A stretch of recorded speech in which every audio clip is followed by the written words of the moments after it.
ഗ്ലാസും മരവും മാത്രം ഉപയോഗിച്ച് ഒരു ബിൽഡിംഗ് ചെയ്താൽ എങ്ങനെയിരിക്കും? അത് നിങ്ങൾ ഇങ്ങനെ ആലോചിച്ചാൽ മതി. അത് ഞാൻ നേരത്തെ പറഞ്ഞിരുന്നു, ഈ ബിൽഡിങ്ങുകളൊക്കെ എർത്ത് റെസിസ്റ്റൻറ്റ് സ്ട്രക്ചറാണ്. കാരണം എന്തെങ്കിലും രീതിയിലുള്ള ഭൂമിയുടെ ഈ ചലനങ്ങൾ വന്നു കഴിഞ്ഞാൽ ഇത് ഒറ്റയടിക്ക് അങ്ങ് പൊളി. എന്തായാലും എൻ്റെ ഒരു രീതിയിലുള്ള ഓർമ്മയിലും നമ്മുടെ നാട്ടിലുള്ള ഒരു ഗവൺമെൻറ് അല്ലെങ്കിൽ പബ്ലിക് ആയിട്ടുള്ള ബിൽഡിങ്ങുകൾ ഇതിൻ്റെ അടുത്തെങ്കിലും വരുന്ന ഒരു ക്വാളിറ്റിയിൽ ഉണ്ട് എന്നുള്ളത് എനിക്ക് തോന്നുന്നില്ല. അതുകൊണ്ട് തന്നെ ഇതൊരു പബ്ലിക് ബിൽഡിംഗ് എന്നുള്ള രീതിയിൽ ഗ്ലാസ് കുറേ ബ്ലോക്കുകൾ അടുക്കി വെച്ച പോലെയാണ് ആ ബിൽഡിങ്ങിൻ്റെ ഒരു ഷേപ്പ്. അതിൻ്റെ ഒരു സെക്ഷൻ, അതായത് അതും പോക്കറ്റ് സ്ലൈഡിംഗ് ഡോർ എന്നൊക്കെ പറയുന്ന ഒരു സാധനം ഉപയോഗിച്ചിട്ട് ആ ഒരു ആംഫി തിയേറ്ററിന് ഭംഗിയായിട്ട് ഒരു സ്ലൈഡിംഗ് ഡോറൊക്കെ വെച്ച് ക്ലോസ് ചെയ്തിട്ടുണ്ട്. വളരെ സിമ്പിളായിട്ട് അതിന് ജപ്പാനിലെ ആദ്യത്തെ ദിവസമാണ് നമ്മൾ ജപ്പാൻ സ്ട്രീറ്റിലൂടെ നമ്മൾ ആദ്യത്തെ ഒരു ബിൽഡിംഗ് കാണാൻ വേണ്ടിയിട്ട് നമ്മൾ നടന്നുകൊണ്ടിരിക്കുന്ന കാര്യങ്ങളൊക്കെ നിങ്ങൾക്ക് കഴിഞ്ഞ വീഡിയോയിൽ നമ്മൾ പറഞ്ഞു തന്നു. ഓരോ കാഴ്ചകൾ കാണുമ്പോൾ നമ്മൾ ഞെട്ടിത്തരിച്ചുകൊണ്ടാണ് പൊയ്ക്കൊണ്ടിരിക്കുന്നത്. അതുമാത്രമല്ല, നമ്മൾ ഈ ജാപ്പനീസ് ഒത്തിരി റീലുകൾ നമ്മൾ ഇൻസ്റ്റാഗ്രാമിലൊക്കെ കണ്ടിട്ടുണ്ടാവും. അതായത് ഒരു MD പോസ്റ്റിലിരിക്കുന്ന ഒരാൾ എല്ലാ ദിവസവും അവരുടെ ടോയ്ലറ്റ് ക്ലീൻ ചെയ്യുന്നു, അവരുടെ ബെഡ്ഷീറ്റ് മടക്കി വയ്ക്കുന്നു. അപ്പം നിങ്ങളും ഇത്തരം കാര്യങ്ങളൊക്കെ ചെയ്തു കഴിഞ്ഞാൽ നിങ്ങളുടെ ജീവിതത്തിൽ വലിയൊരു പോസ്റ്റിലേക്ക് എത്തും എന്നൊക്കെ പറഞ്ഞിട്ടുള്ള ഒത്തിരി റീൽസൊക്കെ നമ്മൾ കണ്ടിട്ടുണ്ട്. ഇത് ജപ്പാനിൽ എത്തുമ്പോഴേക്കും നമുക്ക് മനസ്സിലാവുന്ന ഒരു കാര്യം, അതായത് അവരാരും ജീവിതത്തിൽ വലിയൊരു ഉയർന്ന പോസ്റ്റിലേക്ക് അല്ലെങ്കിൽ ഉയർന്ന പദവിയിലേക്ക് എത്തുന്നതിന് വേണ്ടിയിട്ട് ഫോഴ്സ്ഫുള്ളി എന്നും ക്ലോസറ്റ് കഴുകുന്നതോ അല്ലെങ്കിൽ എന്നും അവരുടെ ബെഡ്ഷീറ്റ് മടക്കി വയ്ക്കുന്നതോ അല്ല. അവരെ കൾച്ചറാണത്. നമ്മൾ രാവിലെ എഴുന്നേറ്റ് കഴിഞ്ഞിട്ടുണ്ടെങ്കിൽ നമ്മൾ എന്താ പറയുക, പല്ല് തേച്ച് കുളിച്ച് നമ്മൾ ഡ്രസ്സൊക്കെ ഇടുക എന്ന് പറയുന്നത് പോലെ തന്നെ അവരുടെ ഒരു കൾച്ചറിൻ്റെ ഭാഗമായിട്ട് അവർ ചെയ്യുന്ന കാര്യങ്ങൾ എന്നും അവരുടെ ടോയ്ലറ്റ് ഭംഗിയായിട്ട് ക്ലീൻ ആക്കി വെക്കുക. ഓരോ ആളുകളും, ഞാൻ നേരത്തെ പറഞ്ഞല്ലോ, നമുക്ക് അവിടെ ടോയ്ലറ്റിൽ കിടന്നുറങ്ങാം എന്നൊക്കെ ഞാൻ പറഞ്ഞിരുന്നു. അത് ഒട്ടും അതിശോക്തി ചേർത്ത് പറഞ്ഞതല്ല. നമ്മൾ അവിടുത്തെ പബ്ലിക് ടോയ്ലറ്റുകളുടെ ഒക്കെ വൃത്തി കണ്ടു കഴിഞ്ഞാൽ നമ്മൾ ചിന്തിക്കും, നമ്മുടെ നാട്ടിൽ എന്താ ഇത് പറ്റാത്തത്? നമ്മുടെ നാട്ടിൽ ഇത് പറ്റാത്തത് മറ്റൊന്നും കൊണ്ടല്ല, നമ്മുടെ ഒരു കൾച്ചർ അല്ലെങ്കിൽ നമ്മുടെ സ്വഭാവ രീതി കൊണ്ടല്ല. നമ്മൾ ഓരോരുത്തരും എങ്ങനെയാണ് പബ്ലിക് ടോയ്ലറ്റ് യൂസ് ചെയ്യുന്നത്, അല്ലെങ്കിൽ മറ്റൊരു രീതിയിൽ നമ്മുടെ പബ്ലിക് ടോയ്ലറ്റ് നമ്മൾ കാണുന്ന സമയത്ത് തന്നെ നമുക്ക് അതിനകത്ത് കയറാൻ തോന്നാറില്ല എന്നുള്ളതാണ് സത്യം. കാരണം അതിനകത്ത് തൊടാനോ അത് വൃത്തിയാക്കാനോ ഉള്ള ഒരു മനസ്സ് നമുക്ക് ഉണ്ടാവണമെങ്കിൽ ബേസിക്കലി അതൊന്നും ആദ്യം വൃത്തിയായിട്ടിരിക്കണം. അപ്പോൾ അത് നമ്മൾ ഒരാൾ മാത്രം, അല്ലെങ്കിൽ ഒരു ടോയ്ലറ്റ് ഉണ്ടാക്കുന്ന ഒരാൾ മാത്രം, അതിൻ്റെ ഒരു ഓണർ മാത്രം വിചാരിച്ചതുകൊണ്ട് കാര്യമില്ല. അത് ഉപയോഗിക്കുന്ന ഓരോ ആളുകൾക്കും ആ ഒരു ഉത്തരവാദിത്വം ഉണ്ടെങ്കിൽ മാത്രമാണ് അത് ചെയ്തെടുക്കാൻ പറ്റുക. എന്തായാലും ഞാൻ ആ കാര്യങ്ങളിലേക്കൊക്കെ പോകുന്നില്ല. നമുക്ക് നേരെ നമ്മൾ കാണാൻ ഉദ്ദേശിക്കുന്ന, അതായത് നമ്മൾ ജപ്പാനിൽ പോയതിൻ്റെ നമ്മുടെ ഉദ്ദേശം എന്ന് പറയുന്നത് അവിടുത്തെ ആർക്കിടെക്ചർ കൾച്ചറൊക്കെ എക്സ്പ്ലോർ ചെയ്യുക എന്നുള്ളത് തന്നെയാണ്, പറ്റാവുന്ന രീതികളിലെല്ലാം. അപ്പോൾ ആദ്യമായിട്ട് നമ്മൾ കാണാൻ പോകുന്നത് അവിടുത്തെ ഒരു ടൂറിസ്റ്റ് ഇൻഫർമേഷൻ സെൻ്ററാണ്. അതായത് നമ്മുടെ ടോക്കിയോയിലുള്ള ഒരു tourist information and cultural centre. അപ്പോൾ ഇത് പറയുന്ന സമയത്ത് തന്നെ ഞാൻ ഈ ബിൽഡിങ്ങിൻ്റെ ഫോട്ടോ ഒക്കെ കണ്ടിട്ടുണ്ടായിരുന്നു. അപ്പോഴും ഞാൻ ആലോചിക്കായിരുന്നു, നമ്മുടെ നാട്ടിലെ ഒരു ടൂറിസ്റ്റ് ഇൻഫർമേഷൻ സെൻറ്റർ അതിൻ്റെ ഡിസൈനോ അല്ലെങ്കിൽ അതിൻ്റെ ഉള്ളിലുള്ള ആക്ടിവിറ്റികൾക്കോ നമ്മൾ കൊടുക്കുന്ന പ്രാധാന്യം എത്രത്തോളമാണ്. നമ്മൾ മനസ്സിലാക്കേണ്ട ഒരു കാര്യം, നമ്മുടെ നാട്ടിൽ ഏതെങ്കിലും ഒരു ടൂറിസ്റ്റ് എത്തിക്കഴിഞ്ഞിട്ടുണ്ടെങ്കിൽ അവരാദ്യം എത്തുന്നത് ഈ പറയുന്ന ടൂറിസ്റ്റ് ഇൻഫർമേഷൻ സെൻറ്ററിലായിരിക്കും. അതായത് ആ നാട്ടിൽ എന്തൊക്കെ വിശേഷങ്ങളുണ്ട്, ആ നാട്ടിൽ എന്തൊക്കെ കാഴ്ചകൾ നമുക്ക് കാണാനുണ്ട്, എന്തൊക്കെ പഠിക്കാനുണ്ട്, അല്ലെങ്കിൽ എന്തൊക്കെ എൻ്റർടൈൻമെൻ്റ് ഉണ്ട്, ഇതെല്ലാം ഇൻഫർമേഷൻ കിട്ടുന്നത് ഈ ഒരു ഇൻഫർമേഷൻ സെൻറ്ററിൽ നിന്നാണ്. അപ്പോൾ ജപ്പാൻകാരുടെ ഒരു ഫസ്റ്റ് എന്താ പറയുക, ഒരു അപ്രോച്ച് നമുക്ക് അതിൽ കാണാം. ഈ ഒരു ടൂറിസ്റ്റ് ഇൻഫർമേഷൻ സെൻറ്റർ ഡിസൈൻ ചെയ്തിട്ടുള്ള ഒരു ആർക്കിടെക്ചർ എന്ന് പറയുന്നത് ജപ്പാനിലെ തന്നെ നമുക്കറിയാം 2020 ഒളിമ്പിക്സ് നടന്ന സമയത്ത് ജപ്പാൻ നാഷണൽ സ്റ്റേഡിയം ഡിസൈൻ ചെയ്തിട്ടുള്ള കെങ്കോ കുമ എന്ന് പറഞ്ഞിട്ടുള്ള ഒരു ആർക്കിടെക്റ്റിനെ കൊണ്ടാണ് ഈ ഒരു ഇൻഫർമേഷൻ സെൻറ്റർ ഡിസൈൻ ചെയ്തിട്ടുള്ളത്. അപ്പോൾ അതിൻ്റെ തന്നെ നമ്മൾ മനസ്സിലാക്കേണ്ട ഒരു വളരെ ലിമിറ്റഡ് ആയിട്ടുള്ള ഒരു ചെറിയ എന്താ പറയുക, ഒരു 10 സെൻറ്റിനൊക്കെ താഴെയുള്ള പോലത്തെ ഒരു പ്രോപ്പർട്ടിയിലാണ് ഈ ഒരു കൺസ്ട്രക്ഷൻ ചെയ്തിട്ടുള്ളത്. ടോക്കിയോയിലെ ഈ ഒരു ടൂറിസ്റ്റ് ഇൻഫർമേഷൻ സെൻറ്റർ നമ്മൾ നോക്കിക്കഴിഞ്ഞാൽ അത് ഒറ്റ നോട്ടത്തിൽ നമുക്ക് മനസ്സിലാവുന്നത് വളരെ ഭംഗിയായിട്ട് ഗ്ലാസും മരവും മാത്രം ഉപയോഗിച്ച് ഒരു ബിൽഡിംഗ് ചെയ്താൽ എങ്ങനെയിരിക്കും? അത് നിങ്ങൾ ഇങ്ങനെ ആലോചിച്ചാൽ മതി. ഗ്ലാസും അതുപോലെ തന്നെ കുറേ മരക്കഷ്ണങ്ങളൊക്കെ ഭംഗിയായിട്ട് ഇങ്ങനെ സ്റ്റാക്ക് ചെയ്ത് ഒതുക്കി വച്ചേക്കുന്നു. അതാണ് ആ ബിൽഡിങ്ങിൻ്റെ ബേസിക് ആയിട്ട് നമ്മൾ പുറത്തുനിന്ന് കാണുമ്പോൾ ഒരു കോൺസെപ്റ്റ്. അപ്പോൾ നമ്മൾ കൂടുതലായിട്ട് ഇതിനെ കുറിച്ച് പഠിച്ച് വന്നപ്പോഴേക്കൊക്കെയാണ് നമുക്ക് മനസ്സിലായത്, അതായത് ഈ ഒരു കെങ്കോ കുമ എന്ന് പറഞ്ഞ ആർക്കിടെക്റ്റ് അവരുടെ ഒരു ട്രഡീഷണൽ ആർക്കിടെക്ചർ, ജപ്പാനിലെ ഒരു ആർക്കിടെക്ചർ, അതിനകത്തെ എലമെൻസും അതിനകത്തെ സ്പേഷ്യൽ കാര്യങ്ങളൊക്കെ കൺസിഡർ ചെയ്തിട്ടാണ് ഇത്തരത്തിലുള്ള ഒരു സ്ട്രക്ചർ. നമ്മൾ ആ ബിൽഡിങ്ങിൻ്റെ അകത്തേക്ക് നമുക്ക് കയറി കഴിഞ്ഞാൽ മനസ്സിലാവും ഇത് മുഴുവനായിട്ട് സ്റ്റീലിലാണ് ഈ സ്ട്രക്ചർ ചെയ്തിട്ടുള്ളത്. അപ്പോൾ നമ്മൾ ആദ്യം ഇതിൻ്റെ കൂടെ മനസ്സിലാക്കേണ്ട കാര്യം എന്ന് പറയുന്നത്, ജപ്പാൻ എന്ന് പറയുന്നത് നിരന്തരമായിട്ട് എർത്ത്ക്വേക്ക് വരുന്ന ഒരു സ്ഥലമാണ്. അപ്പോൾ ഇത്രയും എർത്ത്ക്വേക്ക് വരുന്ന സ്ഥലത്ത് ഇത്രയും എസ്തെറ്റിക്കലും ബ്യൂട്ടിഫുള്ളുമായി എർത്ത്ക്വേക്ക് റെസിസ്റ്റൻ്റ് ആയിട്ട് ഒരു സ്ട്രക്ചർ ഉണ്ടാക്കുക എന്ന് പറഞ്ഞാൽ അത് ചെറിയ കാര്യമല്ല. അതുമാത്രമല്ല, അത് ആ ഒരു നാട്ടിലെ ആ ഒരു ഏരിയയിലെ ഒരു ഐക്കോണിക് ബിൽഡിംഗ് ആയിട്ട് അവിടെ മൊത്തം ട്രഡീഷണൽ ആയിട്ടുള്ള അമ്പലങ്ങളും അവിടുത്തെ പ്രാചീനമായിട്ടുള്ള എന്താ പറയുക ഷോപ്പിംഗ് സ്ട്രീറ്റും ഒക്കെ നിൽക്കുന്നതിൻ്റെ ഇടയിലാണ് നമ്മുടെ ഈ ഒരു ബിൽഡിംഗ് ഇരിക്കുന്നത്. അതുപോലെ തന്നെ ഇവിടെ ഇവിടെ ഞാൻ നോട്ടീസ് ചെയ്തിട്ടുള്ള ഏറ്റവും വലിയൊരു കാര്യം എന്ന് പറയുന്നത് ഈ ഫുഡ് പാത്തുകളിൽ നിന്നൊക്കെ നമ്മുടെ ഈ പറയുന്ന ബിൽഡിങ്ങിലേക്ക് കയറുന്ന സമയത്ത് നമ്മുടെ നാട്ടിലുള്ള പോലെ തറ പ്ലിന്ത് എന്ന് പറയുന്ന സാധനങ്ങളൊന്നുമില്ല. ഒറ്റ നടത്തത്തിൽ നേരെ അങ്ങ് ബിൽഡിങ്ങിലേക്ക് കയറുക ചെയ്യുക. ആ കയറുന്ന വഴിക്ക് തന്നെ അവിടെയുള്ള ഗ്രേറ്റിങ്ങുകളൊക്കെ കൊടുത്ത് പ്രോപ്പറായിട്ട് ഡ്രൈനേജ് ഒക്കെ ചെയ്ത് ഇത് നേരെ ലെവലിലാണെങ്കിലും മഴ പെയ്ത് കഴിഞ്ഞാൽ വെള്ളം അകത്ത് കയറില്ല എന്നുള്ള ഉറപ്പ് വരുത്തിയിട്ടാണ് അവിടുത്തെ കൺസ്ട്രക്ഷനൊക്കെ ചെയ്തിട്ടുള്ളത്. അതുപോലെ തന്നെ എല്ലാ തരത്തിലുള്ള പ്രയാസങ്ങളുള്ള ആളുകളെയും കൺസിഡർ ചെയ്തിട്ടുണ്ട്. അതായത് അന്ധരായിട്ടുള്ള ആളുകൾക്ക് അവിടുത്തെ ടെക്സ്ചർ നോക്കി നടക്കാനും ഇത്തരത്തിലുള്ള കാര്യങ്ങളൊക്കെ ചെയ്തിട്ടുണ്ട്.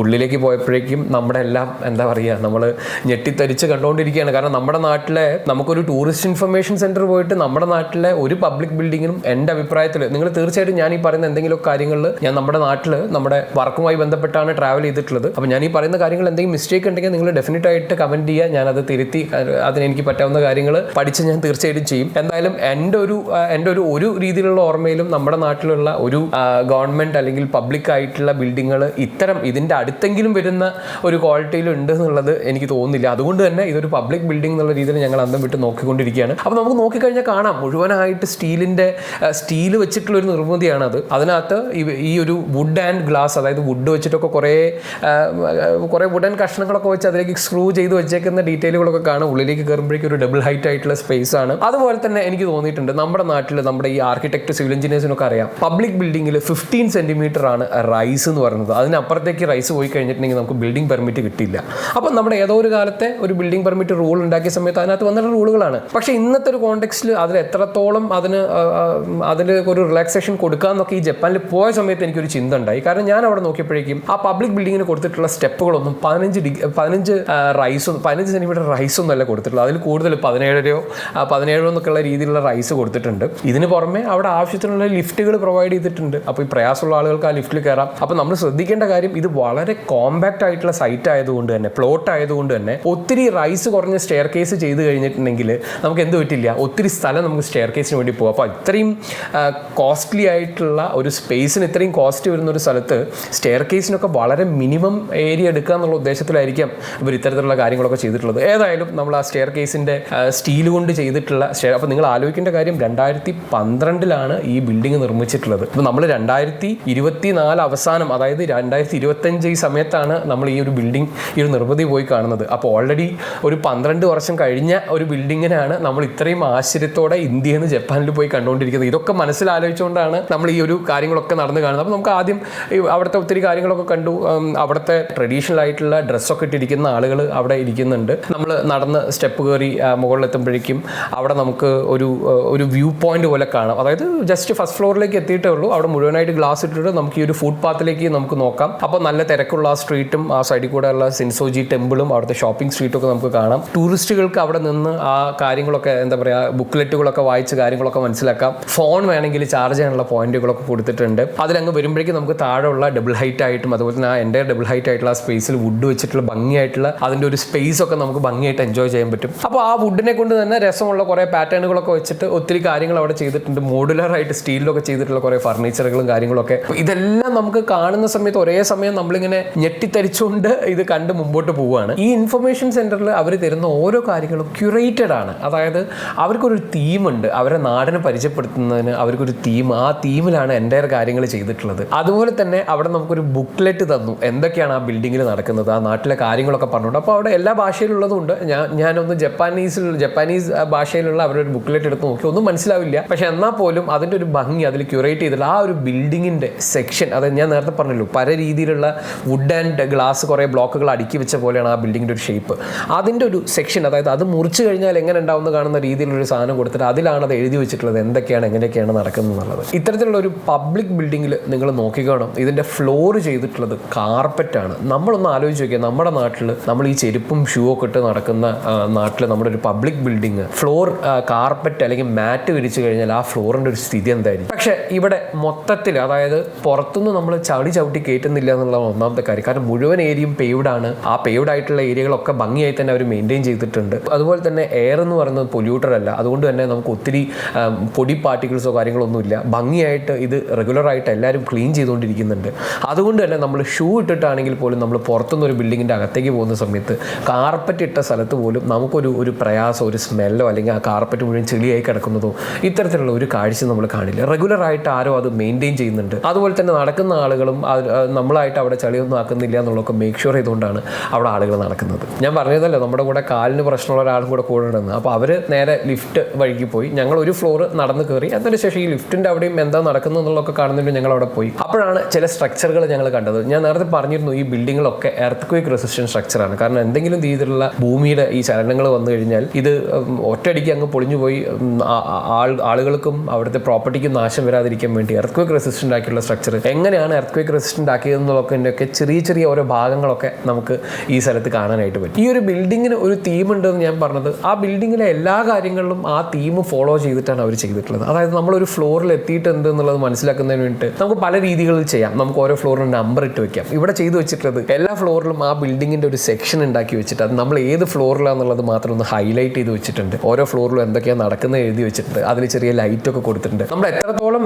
പ്രീ പ്ലാൻ ചെയ്ത് കഴിഞ്ഞാലാണ് നമുക്ക് ഇത്തരത്തിലുള്ള കാര്യങ്ങളൊക്കെ സാധ്യമാണെന്നുള്ളത് നമുക്ക് മനസ്സിലാവും. അതിൽ എനിക്ക് തോന്നിയ വേറൊരു കാര്യം എന്ന് പറഞ്ഞത്, ബഡ്ജറ്റ് എന്ന് പറയുന്നത് മാത്രമല്ല ഇത്തരത്തിലുള്ള ബിൽഡിങ്ങുകളോ സ്പേസുകളോ ചെയ്യുന്നതിന് നമുക്ക് പ്രയാസമായിട്ട് വരുന്നത്. കാരണം ഒരു മോശമായിട്ടുള്ള ബിൽഡിംഗ് കൺസ്ട്രക്ട് ചെയ്യാനും തീർച്ചയായിട്ടും നമുക്ക് നല്ല രീതിയിൽ എക്സ്പെൻസ് വരുന്നത്. നമ്മൾ ഈയിടെയായിട്ട് നമ്മൾ കാണുന്ന ന്യൂസുകളൊക്കെ നമുക്കറിയാം. 2 ലക്ഷത്തിനും 5 ലക്ഷത്തിനൊക്കെ ചെയ്ത് ബസ് സ്റ്റോപ്പുകൾ എന്നൊക്കെ പറഞ്ഞിട്ടുള്ള എന്താ പറയുക ന്യൂസുകൾ. അത് തമാശയാണോ ഉള്ളതാണോ എന്ന് എനിക്ക് അറിഞ്ഞൂടെ. കണ്ട ന്യൂസിൽ, അതായത് നമുക്ക് വിശ്വസിക്കാൻ പറ്റുന്ന രീതിയിലുള്ള സോഷ്യൽ ന്യൂസുകൾ നമ്മൾ കാണുന്ന കാര്യങ്ങളാണ്. അപ്പം നമ്മുടെ നാട്ടിലും ചെയ്യുന്ന കൺസ്ട്രക്ഷനൊക്കെ എന്താ പറയുക, ഇതിനെ കോർഡിനേറ്റ് ചെയ്യാൻ ഈ പറയുന്ന രീതിയിൽ ഒരു ദിശാബോധമുള്ള ഒരു ലീഡർ നമുക്കുണ്ടെങ്കിൽ, അല്ലെങ്കിൽ ദിശാബോധമുള്ള നേതാക്കന്മാരാണ് നമുക്കുള്ളതെങ്കിൽ തീർച്ചയായിട്ടും നമ്മുടെ നാട്ടിൽ ഇത്തരത്തിലുള്ള കാര്യങ്ങളൊക്കെ ഒരു സൈഡിൽ നിന്ന് നമുക്ക് ചെയ്തു വരാൻ പറ്റുന്നതേ ഉള്ളൂ എന്നാണ് ഇതൊക്കെ കണ്ടപ്പോൾ നമുക്ക് തോന്നിയൊരു കാര്യം എന്ന് പറയുന്നത്. നമുക്കറിയാം ഈ ഒരു ബിൽഡിംഗ് ഒരു ടൂറിസ്റ്റ് ഇൻഫർമേഷൻ സെന്ററിലുപരി ഇത് അവിടുത്തെ ഒരു കൾച്ചറൽ സെന്റർ കൂടിയാണ്. അതായത് അവിടുത്തെ നാടൻ കലകളും അവിടുത്തെ ക്രാഫ്റ്റുകളൊക്കെ എന്താ പറയുക എക്സിബിഷനൊക്കെ നടത്തുന്ന, അതിനെക്കുറിച്ചൊക്കെ ചർച്ചകളും കാര്യങ്ങളൊക്കെ നടത്തുന്ന ഒരു സ്ഥലം കൂടിയാണ്.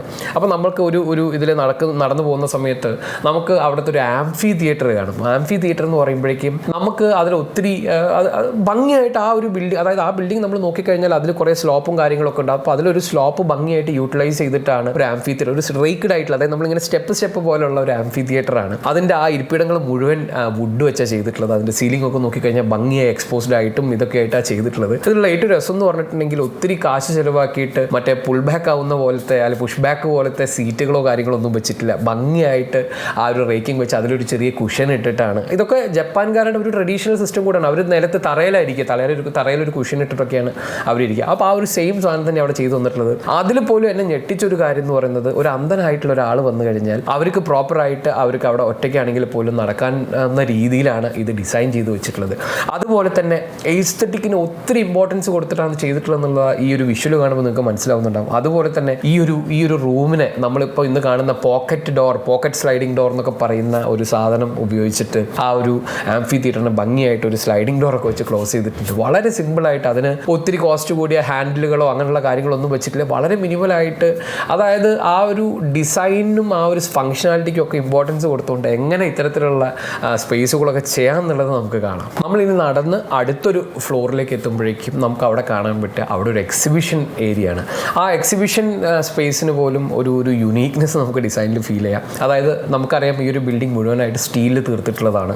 ഇതിനെ പുറത്തുനിന്ന് നോക്കിക്കഴിഞ്ഞിട്ടുണ്ടെങ്കിൽ മുഴുവനായിട്ട് വുഡും ഗ്ലാസും ഒക്കെ വെച്ച് ചെയ്തിട്ടുള്ളതാണ്. അപ്പോൾ അകത്തുള്ള ഈ ഒരു എക്സിബിഷൻ സ്പേസ് നമ്മുടെ നാട്ടിലെ സാധാരണ നമുക്ക് നല്ല എക്സിബിഷൻ സ്പേസ്, ഞാൻ എല്ലാം അങ്ങനെ പറയുകയല്ല, നമ്മുടെ നാട്ടിലെ എക്സിബിഷൻ സ്പേസ് ഒക്കെ എടുത്തു കഴിഞ്ഞാൽ നമുക്കറിയാം ചുവരുകളായിരിക്കും ഉണ്ടാവുക, മുകളിൽ ട്രാക്ക് ലൈറ്റുകൾ വല്ലതും ഉണ്ടാവും. നമുക്ക് ആ ചുവരിലേക്ക് നമ്മുടെ ചിത്രത്തിലേക്കോ അല്ലെങ്കിൽ നമ്മുടെ ആർട്ട് വർക്കിലേക്കോ ഒക്കെ സ്പോട്ട് ചെയ്യുന്ന രീതിയിൽ ചെയ്യാം. ഇവിടെ അതിലും ഒരു എന്താ പറയുക ഒരു ഡിഫറെൻ്റ് ആയിട്ടുള്ള അപ്രോച്ചാണ് ചെയ്തിട്ടുള്ളത്. മുഴുവനായിട്ട് സ്റ്റീലിൻ്റെ മെഷ് വെച്ചിട്ടുള്ള ഒരു ഷീറ്റ് പോലെയാണ് അവിടുത്തെ എൻ്റയർ കാര്യങ്ങൾ ചെയ്തിട്ടുള്ളത്. അത് സീലിംഗിൽ നോക്കിയാൽ നമുക്ക് അത്തരത്തിലുള്ള മെഷ് കാണാം.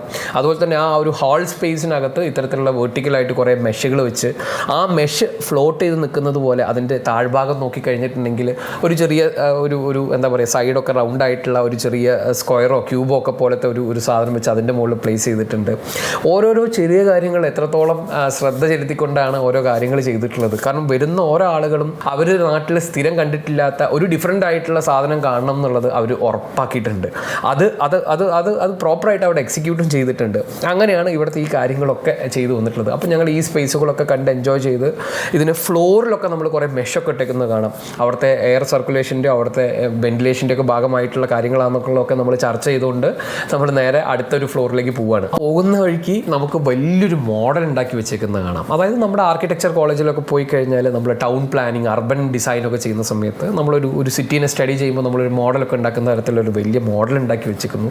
അപ്പോൾ ഒരു സ്കെയിൽഡ് ആയിട്ടുള്ള ഈ ഒരു ടോക്കിയോ സിറ്റിയുടെ ഒരു മോഡലാണെന്നുള്ളത് നമുക്കത് മനസ്സിലാക്കും. എത്രത്തോളം എന്താ പറയുക ശ്രദ്ധ കൊടുത്തും അവിടുത്തെ എന്താ പറയുക ടൗൺ പ്ലാനിങ്ങും അവിടുത്തെ അർബൻ ഡിസൈനിങ് ടീമും ആർക്കിടെക്റ്റുകളും സിവിൽ എഞ്ചിനീയറും ഇവരെല്ലാവരും കൂടെ ചേർന്നിട്ടായിരിക്കും ഒരു പക്ഷേ ഈ കാര്യങ്ങളൊക്കെ ചെയ്തെടുത്തിട്ടുണ്ടാവുക. ഇത് കണ്ടുകൊണ്ടിരിക്കുമ്പോൾ തന്നെ നമ്മളെ കൂടെയുള്ള ഓരോ ആളുകൾ ഓരോരോ സാധനങ്ങൾ കണ്ടിട്ട് അത് അവിടെ കണ്ടോ, അല്ലെങ്കിൽ ഇത് പല സാധനങ്ങൾ കണ്ടിട്ട് നമുക്ക് മനസ്സിലാവുന്നില്ല എന്തിനു വേണ്ടി. ഞാൻ നേരത്തെ പറഞ്ഞല്ലോ, നമ്മൾ ഫ്ലോറിൽ നോക്കിക്കഴിഞ്ഞാൽ ഫ്ലോറിൽ ഒരു ഗ്രേറ്റിംഗ്, മുഴുവനായിട്ടൊരു ഗ്രേറ്റിംഗ്. അപ്പോൾ എനിക്ക് തോന്നുന്നു ഈ കാർപ്പറ്റ് ആയതുകൊണ്ട് വാഷ് ചെയ്തിട്ട് അതിനെ കളയാൻ വേണ്ടിയോ അങ്ങനെയുള്ള സജ്ജീകരണങ്ങളായിരിക്കാം. ചില തരത്തിലുള്ള ട്രാപ്പിനകത്ത് കൂടെ നമുക്ക് കാറ്റ് മുകളിലേക്ക് വരുന്നുണ്ട്. അപ്പോൾ അത് എയർ കണ്ടീഷനുമായിട്ട് ബന്ധപ്പെടുത്തിയ കാര്യങ്ങളാണെന്ന് വിചാരിക്കാം. ഞങ്ങൾ ഇതിൻ്റെ എല്ലാം അടിയിലും മുകളിലും ഒക്കെ ആശ്ചര്യത്തോടു കൂടെ പോയി നോക്കുകയാണ്. കാരണം നമ്മുടെ നാട്ടിൽ കണ്ടിട്ടില്ല. അല്ലെങ്കിൽ നമുക്ക് ഒരു പ്രൈവറ്റ് ആയിട്ടുള്ള റിസോർട്ടിലോ ഒരു കൺവെൻഷൻ സെന്ററിലോ ഒക്കെ പോയി കഴിഞ്ഞാലായിരിക്കും ചിലപ്പോൾ ഒരുപക്ഷേ നമുക്ക് ഇത്തരത്തിലുള്ള കാര്യങ്ങളൊക്കെ നമ്മുടെ നാട്ടിൽ കാണാൻ പറ്റുന്നുണ്ടാവുക.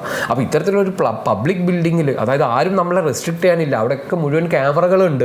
നമ്മൾ എന്തെങ്കിലും പ്രശ്നം കാണിക്കുന്നുണ്ടോ എന്നുള്ളത് മോണിറ്റർ ചെയ്യാൻ വേണ്ടിയിട്ട് ഒരു ഫ്ലോർ എടുത്തു കഴിഞ്ഞാൽ ഒരാൾക്ക് നേരെ മിനിമം ഒരു 3-4 ക്യാമറകൾ ഉണ്ടാവും എന്നുള്ളത് നമുക്ക് മനസ്സിലാവുക. പക്ഷേ നമുക്ക് എല്ലാ കാര്യങ്ങളും നോക്കാം. നമ്മൾ പ്രശ്നക്കാരല്ല എന്നുള്ള ഉറപ്പുണ്ടെങ്കിൽ നമുക്ക് എല്ലാ കാര്യങ്ങളും നോക്കാം, കാര്യങ്ങളൊക്കെ പഠിക്കാം. അങ്ങനെ ആശ്ചര്യം കൊണ്ട് നമ്മളൊരു സാധനം പോയി നോക്കുമ്പോഴേക്കും അടുത്ത ആൾ ഓടി വരും, അവിടെ ഒരു സാധനം കാണും എന്നൊക്കെ പറഞ്ഞ് അങ്ങനെ നമ്മൾ എൻജോയ് ചെയ്ത് ഇത് മുഴുവൻ കണ്ടുകൊണ്ടിരിക്കുകയാണ്. ഈ ഒരു എക്സിബിഷൻ സ്പേസിൽ നിന്ന് നമുക്കിനി പുറത്തേക്കുള്ള അടുത്ത ഫ്ലോറിലേക്കുള്ള ഒരു സ്റ്റെപ്പ് എന്ന് പറയുന്നത് ബിൽഡിങ്ങിൻ്റെ ഫ്രണ്ടിൽ പുറത്തു കൂടെയാണ്. ലിഫ്റ്റ് നമുക്ക് നേരെ പോകുന്നുണ്ട്, പുറത്തു കൂടെ ഉണ്ട്. അപ്പോൾ നമ്മൾ ചോദിച്ചു അതെന്താണ് ഇവിടെ മാത്രം അങ്ങനെ പുറത്തു കൂടെ പോകുന്നില്ല.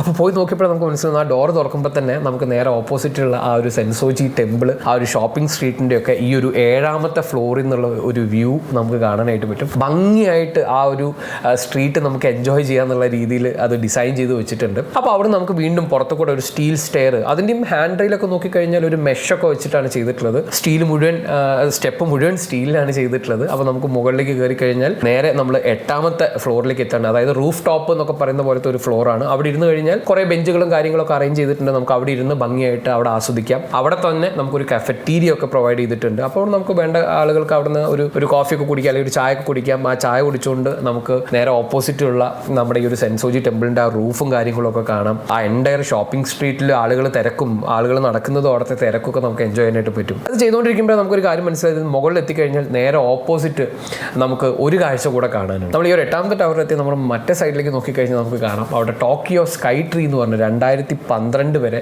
ടോക്കിയോയിലെ ഏറ്റവും ടോളസ്റ്റ് ആയിട്ടുള്ള ഒരു സ്ട്രക്ചർ ആയിരുന്നു അത്.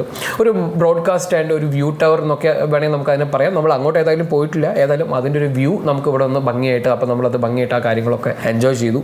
ഇനി അടുത്ത നമ്മുടെ ഇതെന്ന് പറയുന്നത് ഇവിടെ നിന്ന് നേരെ താഴെ ഇറങ്ങാം, നമ്മൾ ഈ ഒരു ടെമ്പിൾ കാണുക. കാരണം അവിടുത്തെ ഒരു ട്രഡീഷണൽ സ്ട്രക്ചർ കൾച്ചറൊക്കെ കാണുന്ന സമയത്ത് തീർച്ചയായിട്ടും അവിടുത്തെ ടെമ്പിളും അതിൻ്റെ കൺസ്ട്രക്ഷനും അവിടെയുള്ള ആളുകളുടെ അവിടുത്തെ ആചാരങ്ങളൊക്കെ കാണുക. പിന്നെ അതുപോലെ തന്നെ ആ ഷോപ്പിംഗ് സ്ട്രീറ്റൊക്കെ കാണുക എന്നുള്ളത് തന്നെയാണ് നമ്മുടെ അടുത്ത ഉദ്ദേശം എന്ന് പറയുന്നത്. അപ്പോൾ ഏതായാലും ഇതിൻ്റെ കാഴ്ചകൾ കണ്ട് നമുക്ക് മതിയാവുന്നില്ല. ഇതിൻ്റെ ഇടയ്ക്ക് നമ്മൾ ഒരു കാര്യം, നമ്മൾ ഈ നമ്മുടെ കേരള എന്ന് വരുന്ന നമ്മളെ സംബന്ധിച്ചിടത്തോളം പ്രശ്നങ്ങൾ കണ്ടുപിടിക്കുക എന്നുള്ളത് നമുക്ക് ഇമ്പോർട്ടൻ്റ് ആയത്, കണ്ട് കുറ്റം പറയുക എന്നുള്ളത് നമുക്ക് ഇമ്പോർട്ടൻ്റ് ആയിട്ടുള്ള കാര്യമാണല്ലോ. അപ്പോഴാണ് ഞങ്ങളിത് കണ്ടത്. ഏറ്റവും മുകളിൽ എത്തിയപ്പോഴേക്കും ഈ സ്റ്റീലിനൊക്കെ ചെറിയ റെസ്റ്റ് പിടിച്ച് കാണാനുണ്ട്. അപ്പോൾ നമുക്ക് പലപ്പോഴും അറിയാം, നമ്മുടെ നാട്ടിലെ ആളുകൾ ഇപ്പോഴും സ്റ്റീൽ വെച്ച് കൺസ്ട്രക്ഷൻ ചെയ്യുമ്പോൾ ഏറ്റവും വലിയ കൺസേൺ എന്ന് പറയുന്നത് ഇത് തുരുമ്പ് പിടിച്ച് പെട്ടെന്ന് തന്നെ നാശമായി പോകുന്നുള്ളതാണ്.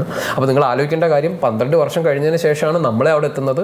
അപ്പോൾ ഏറ്റവും പുറത്ത്, അതായത് എക്സ്പോസ്ഡ് ആയിട്ടുള്ള ഫ്ലോറിൽ റെസ്റ്റിൻ്റെ പ്രശ്നങ്ങളൊക്കെ കാണാനുണ്ട്. തീർച്ചയായിട്ടും ജപ്പാൻ ആയതുകൊണ്ട് അവർ അതിന് വേണ്ടിയിട്ടുള്ള കാര്യങ്ങളൊക്കെ ചെയ്യുന്നുണ്ടാവും. ഒരുപക്ഷെ നമ്മളത് കണ്ടതുകൊണ്ട് അതൊരു കുറ്റമായിട്ട് നമുക്ക് പറയാൻ പറ്റുന്നുള്ളതുകൊണ്ട് ഞാൻ നിങ്ങൾക്കും അത് അറിയുന്നതിന് വേണ്ടി കാണിച്ചു. അവിടെയും അതായത് ജപ്പാനിലും തുരുമ്പൊക്കെ പിടിക്കുന്നുണ്ട് എന്ന് നമുക്ക് മനസ്സിലാക്കാം. അപ്പോൾ അതിനൊക്കെ റെഗുലറായിട്ട് മെയിൻ്റനൻസ് ചെയ്യുന്നുണ്ട്. അപ്പോൾ എനിക്ക് മനസ്സിലായൊരു കാര്യം, ഇവിടെ 0 മെയിൻ്റനൻസ് എന്നുള്ള രീതിയിലല്ല കാര്യങ്ങൾ പോകുന്നത്. അവർ വളരെ എക്സ്പെൻസീവ് ആയിട്ടുള്ള ഫിനിഷസും എക്സ്പെൻസീവ് ആയിട്ടുള്ള ഡീറ്റെയിലും കാര്യങ്ങളൊക്കെ ചെയ്യുന്നുണ്ട്. അതിന് ഭംഗിയായിട്ട് നിങ്ങൾ കഴിഞ്ഞ വീഡിയോയിൽ നമ്മൾ കണ്ടിട്ടുണ്ടായിരുന്നു, ഒരു 10-12 നിലയുള്ള ബിൽഡിങ്ങിന് മുഴുവൻ ഗ്ലാസ്. മുകളിൽ നിന്ന് ഒരാൾ എല്ലാ ദിവസവും രാവിലെ, ഞങ്ങൾ അവിടെ നിന്ന് 3 ദിവസം അയാൾ ആ ഗ്ലാസ് ക്ലീൻ ചെയ്യുന്നുണ്ട്. മുകളിൽ റോപ്പൊക്കെ കെട്ടി മുകളിൽ പോയിട്ട് ഇങ്ങനെ ഗ്ലാസസ് ക്ലീൻ ചെയ്ത് താഴത്തേക്ക് വരികയാണ്. അപ്പോൾ ഭംഗിയായിട്ട് മെയിൻറ്റെയിൻ ചെയ്തുകൊണ്ട് തന്നെയാണ് ഈ നാടിൻ്റെ ഭംഗിയും ആ പറയുന്ന എസ്തെറ്റിക്സ് ഒക്കെ അവർ നിലനിർത്തുന്നത്. സ്റ്റെപ്പ് ഉപയോഗിച്ച് തന്നെ താഴെ ഇറങ്ങാം എന്നുള്ള ഒരു പ്ലാനിലേക്ക് വന്നു. കാരണം എങ്ങനെയൊക്കെയാണ്, അപ്പോൾ നമ്മൾ നോക്കിയപ്പോഴേക്കും മനസ്സിലായ കാര്യം, സ്റ്റെപ്പ് മുഴുവനും ഈ ഫാബ്രിക് വെച്ച് തന്നെയാണ് അവർ ചെയ്തിട്ടുള്ളത്. എന്നാൽ ഈ ഫാബ്രിക്കിൽ എവിടെയെങ്കിലും കുറച്ച് ചളിയോ മണ്ണോ ഒക്കെ കാണുമെന്നുള്ളത് ഞങ്ങൾ വളരെ സൂക്ഷ്മമായിട്ട് നോക്കി. ഒന്നും കാണാനില്ല. അതിൻ്റെ ഒരു സ്കേർട്ടിംഗ് ഒക്കെ എങ്ങനെയാണ് ചെയ്തിട്ടുള്ളത് എന്നുള്ളതൊക്കെ നമ്മൾ നോക്കി നേരെ താഴത്തേക്ക് വരികയാണ്. എന്നിട്ട് നമുക്കിനി അടുത്ത കാര്യം എന്ന് പറഞ്ഞത്, ഞാൻ പറഞ്ഞല്ലോ എപ്പോഴും ഞാൻ റിപ്പീറ്റ് ചെയ്യുന്നത്, കാരണം എന്ന് പറഞ്ഞാൽ നല്ല തിരക്കുള്ള സ്ട്രീറ്റാണ്. അപ്പോൾ അവിടെ ഗ്രീൻ സിഗ്നൽ വരുന്നതിന് വേണ്ടി ആളുകൾ കാത്തു നിൽക്കുകയാണ്. അപ്പോൾ ഗ്രീൻ സിഗ്നൽ വന്നു കഴിഞ്ഞാൽ ആ ഫുട്പാത്തിൽ കൂടെ, അതായത് സിബ്ര ക്രോസിൽ കൂടെ നമുക്ക് ഭംഗിയായിട്ട് നടക്കാം.